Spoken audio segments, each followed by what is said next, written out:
Hello नमस्कार दोस्तों, एक बार फिर से स्वागत है एक अमेजिंग प्लेटफॉर्म एफके एकेडमी में, जहाँ की पूरे डेडिकेशन के साथ एजुकेशन को प्रोवाइड कराया जा रहा है। और मेरे साथ लगातार बने रहने के लिए आप सभी का तहे दिल से धन्यवाद।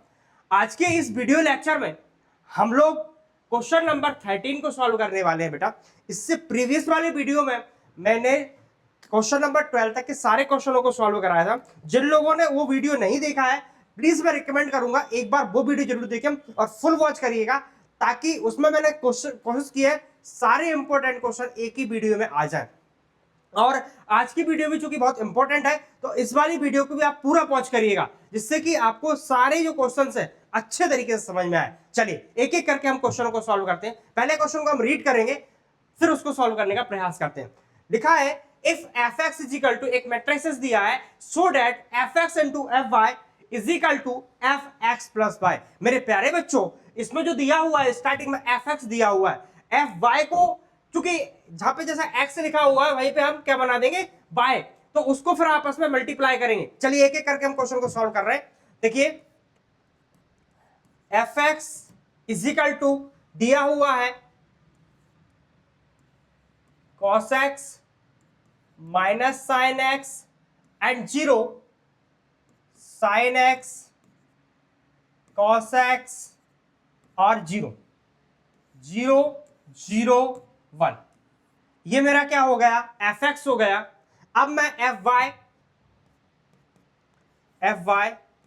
तो एफ वाई बनाना बहुत आसान है। देखिए एफ एक्स, तो फंक्शन की वैल्यू जहां पे एक्स आ रहा है वहां पे हम बाय लिख देंगे, तो क्या लिखेंगे, cos y minus sine y 0, फिर माइनस साइन बाय, सॉरी बेटा यहां पे माइनस नहीं है, ये गलत हो जाएगा, इसके हिसाब से हमें लिखना है साइन बाय, उसके बाद फिर कॉस बाय 0, इसके बाद 0 0 1। इस तरीके से हमने एफ एक्स और एफ वाई लिख लिए। अब हमें चूंकि पहले जो लिखना है F X into F Y, और F X into F Y जब कंप्लीटली बनकर तैयार होगा तो एफ एक्स प्लस वाई के रूप में बनेगा। यही हमें सॉल्व करना है। तो लिखेंगे टेकिंग एलएचएस,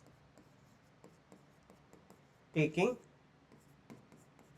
एलएचएस। तो टेकिंग एलएचएस क्या है,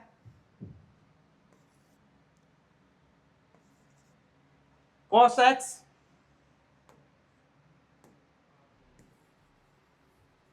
टेकिंग एलएचएस में आप जब देखेंगे तो क्या होगा, F X into F Y, right, is equal to क्या हुआ बेटा, एफ एक्स को राइट डाउन करूंगा मैं तो ये हो जाएगा cos x minus sine x 0 sine x cos x 0 0 0 1। ये मैंने क्या बनाया, मेरा cos x sorry F x जो लिखा था वो राइट डाउन किया। देन इसके बाद साथ ही साथ मैं एफ वाई को लिखूंगा, तो एफ वाई की वैल्यू मेरे पास ये है, इसको भी राइट डाउन करूंगा, cos y minus sine y 0 sine y cos y 0 0 0 1। Okay, अब आपको पता है कि दोनों मैट्रिक्स जो है मल्टीप्लाई फॉर्म में है, तो मेरे को मल्टीप्लाई करना है। तो मल्टीप्लाई करने का जो लॉ है बहुत ही सिंपल है बेटा। हम क्या करेंगे, फर्स्ट जो है ये इसको रो को लेंगे और इसके कॉलम को लेंगे, इस तरीके से मल्टीप्लिकेशन है। मैंने मल्टीप्लाई पे एक सेपरेट वीडियो बनाया है, जिन बच्चों ने उन वीडियो को नहीं देखा प्लीज एक बार जाके जरूर देखें, क्योंकि 2 मैट्रिक्स का यदि मल्टीप्लाई हमें आता है तो हम 3.2 के बहुत सारे क्वेश्चन बहुत ही आसानी से सॉल्व कर सकते हैं। चलिए आगे बढ़ते हैं क्वेश्चन में और सॉल्व करते हैं। मल्टीप्लाई एक्चुअली बड़ा होगा इसलिए मैं यहीं से लिखूंगा, cos x का मल्टीप्लाई cos बाय में हुआ तो क्या हो जाएगा, cos x into cos y. Okay, फिर माइनस साइन एक्स का साइन बाय के साथ मल्टीप्लाई हुआ तो हो जाएगा माइनस साइन एक्स इंटू बेटा साइन बाय। आई थिंक बहुत अच्छे से आप समझ पा रहे होंगे, ये जीरो का मल्टीप्लाई जीरो में होगा, वो लिखने की जरूरत नहीं है, एक्चुअली वो जीरो ही आना है। ओके, आगे बढ़ते हैं। ये फर्स्ट जो रो है, ये फर्स्ट कॉलम के साथ मल्टीप्लाई कर लिया है, इसी रो का अब मैं इस वाले कॉलम के साथ मल्टीप्लाई करूंगा, जो कि आपको सेकेंड कॉलम दिखाई दे रहा होगा, ये वाला। ओके, चलिए मल्टीप्लाई करते हैं बेटा। cos x का मल्टीप्लाई माइनस साइन बाय में हुआ, तो मैं पहले लिख देता हूं minus cos x minus cos x into sine y. Okay, अब माइनस साइन एक्स का मल्टीप्लाई होगा कॉस बाय में, तो ये हो जाएगा माइनस साइन एक्स इंटू बेटा साइन बाय। इसके बाद मल्टीप्लाई होगा जीरो का जीरो में, तो ये जीरो हो जाएगा, इसको लिखने की जरूरत बिल्कुल नहीं है। नेक्स्ट, वैसे ही आगे बढ़ते हैं। अब क्या होगा, इस वाले कॉलम के साथ भी मल्टीप्लाई होगा, तो देखिए मल्टीप्लाई अपन करते हैं। जब cos x का मल्टीप्लाई जीरो के साथ हुआ तो जीरो आना है, माइनस साइन एक्स का जीरो के साथ मल्टीप्लाई हुआ तब भी जीरो आना है, जीरो का मल्टीप्लाई 1 के साथ हुआ तब भी जीरो आना है, तो ओवरऑल मेरे पास जीरो ही बना। अब मैं बात करूंगा ये फर्स्ट जो रो है, तो फर्स्ट रो का मल्टीप्लाई ये तीनों ही कॉलम से एक एक करके हो गया। अब आगे बढ़ते हैं, ये वाला जो रो है इसका मल्टीप्लाई करेंगे हम, ये वाले रो का मल्टीप्लाई हुआ, इस वाले रो का पहले यहां पे मल्टीप्लाई हुआ, चलो लिखते भी चलते हैं अपन साथ साथ। साइन एक्स का मल्टीप्लाई कॉस बाय में हुआ, तो ये लिखूंगा sign X into cos bye. फिर कॉस एक्स का मल्टीप्लाई साइन बाय में हुआ, तो देखना ध्यान रखना प्लस साइन आएगा बीच में, और ये हो जाएगा cos X into sine Y. इसके बाद इसका मल्टीप्लाई यहां जीरो में होगा, वो लिखने की जरूरत बिल्कुल भी नहीं है। अब फिर आगे बढ़ेंगे, इसी रो का मल्टीप्लाई सेकंड इस वाले कॉलम में हुआ, तो यहां पे आप देखेंगे ये हो जाएगा माइनस, ये माइनस पहले से लिखा है, साइन एक्स इंटू बेटा साइन बाय। फिर इसका मल्टीप्लाई इसके साथ हुआ, तो ये हो जाएगा cos X into cos bye. Than zero का मल्टीप्लाई होगा, तो वो जीरो है, लिखने की जरूरत बिल्कुल भी नहीं है। फिर इसी रो का मल्टीप्लाई इस कॉलम के साथ होगा, तो देखिए जरा, यहां पे हुआ तो जीरो, यहां पे हुआ तब भी जीरो, और यहां पे हुआ तब भी जीरो ही आ रहा है। आगे बढ़ते हैं, लास्ट ये वाला जो है रो, इस वाले रो का भी मल्टीप्लाई होगा ऐसे ही तीनों कॉलम के साथ। तो देखिए एक एक करके करते हैं अपन। जीरो का मल्टीप्लाई यहां पे हुआ तो जीरो, जीरो का मल्टीप्लाई यहां पे हुआ तब भी जीरो, और ये भी जीरो, तो ओवरऑल मेरा जो आंसर आ रहा है वो जीरो ही आ रहा है। ध्यान से देखिए, अब ये वाले ही रो का मल्टीप्लाई इस सेकेंड वाले कॉलम से होगा, तो यहां पे हुआ जीरो, यहां पे हुआ तो भी जीरो, और यहां पर भी जीरो ही आया।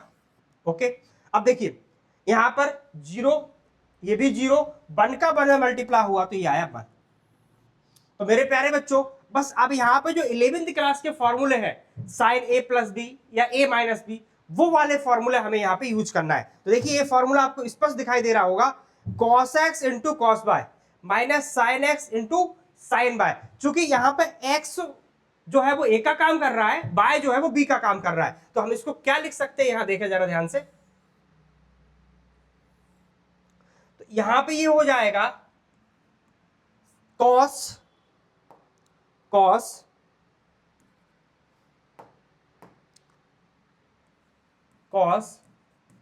एक्स प्लस वाई, ये वाला।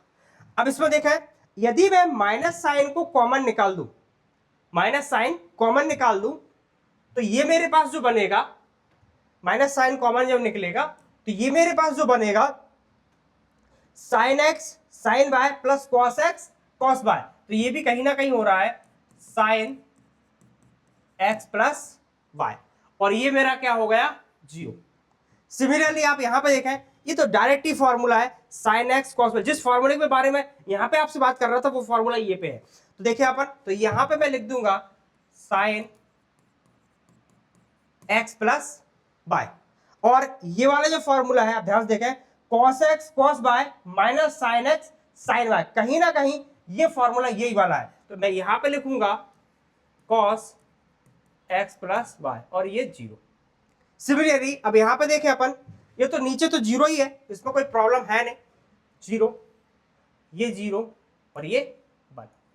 अब बहुत ध्यान से देखिएगा, आपको दिखाई देगा, तो लिखा वही है cos x, चूंकि यहाँ पे x प्लस वाई मेरे को फाइंड ये करना था। तो देखिए जो LHS था F X into F Y is equal to मेरे को लेके आना था F X plus Y, X plus Y. आप देखो यहाँ पे सब जगह आपको x प्लस वाई के फॉर्म में आंसर मिलेगा। तो इसको मैं क्या लिख सकता हूं, F X plus Y. Therefore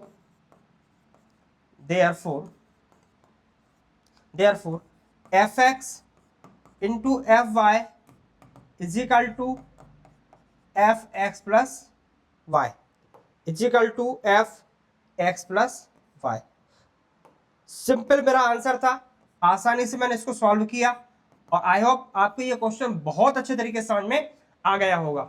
आपको एक बार इस क्वेश्चन की प्रैक्टिस जरूर करना है ताकि कहीं पे कोई फॉर्मूला वगैरह आपसे स्किप ना हो। और इसी क्रम को हम आगे बढ़ाते हुए नेक्स्ट क्वेश्चन में पहुंचते हैं।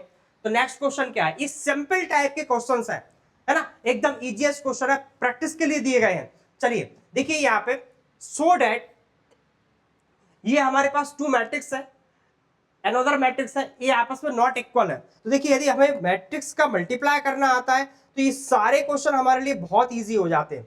ठीक है, बहुत ज्यादा इजी क्वेश्चन है। 5 - 1 6 7 बेटा, ऐसे ही कितना है 2 1 3 4। आपको क्या लेना है, फर्स्ट जो मैट्रिक्स है इसका रो लेना है और इसका कॉलम ले लेना है और फिर मल्टीप्लाई कर देना है। तो क्या करोगे, 5 का 2 के साथ मल्टीप्लाई हुआ 10 माइनस 3 बन जा 3। फिर ये वाली रो लेना है ना, ये वाली रो और ये कॉलम, 5 बन जा 5 माइनस 4।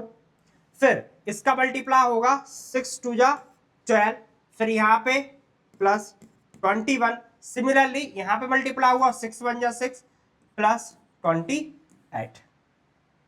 अब आप क्या करोगे, ये हो जाएंगे 7 1, ये हो जाएंगे 33 और ये भी हो जाएंगे 34। इस तरीके से आप देख रहे हैं इन दो मैट्रिक्स का हम मल्टीप्लाई कर पाए। अब देखिए आगे इनका भी यदि हम करके देखें, एंड चाहो तो यहां पे ही कर सकते हैं आप, सिंबल यही रहेगा। एक्चुअली आंसर आप जब लास्ट में देखेंगे तो नॉट इक्वल आएगा। देखिए 2 1 3 4 मल्टीप्लाई 5 - 1 6 7। चलिए मल्टीप्लाई करते हैं बेटा। मैंने बताया ना, इसका रो लेंगे और सेकंड जो मैट्रिक्स है उसका कॉलम लेंगे। 2 का मल्टीप्लाई 5 में हुआ, 2 5 जा 10 प्लस 6 1 जा 6। फिर यहां पे मल्टीप्लाई हुआ -2 प्लस 7। ओके, फिर चूंकि ये वाला जो रो है इस वाले कॉलम, दोनों ही कॉलम में मल्टीप्लाई हो चुका है।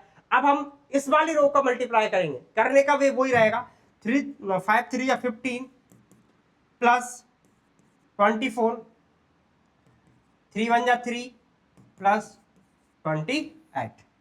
अब ध्यान से देखिएगा बेटा, ये हो जाएंगे 16, ये ओनली 5, ये हो जाएंगे 39 और ये 25। अब बहुत ध्यान से देखेंगे तो आपको स्पष्ट दिखाई दे जाएगा आपका आंसर। देखिए आप इस वाले मैट्रिक्स में आंसर और इसमें दोनों में नॉट इक्वल है, इसीलिए वहां पे नॉट इक्वल लिखा है। तो LHS not equal to RHS, ये हमारे क्वेश्चंस का आंसर था।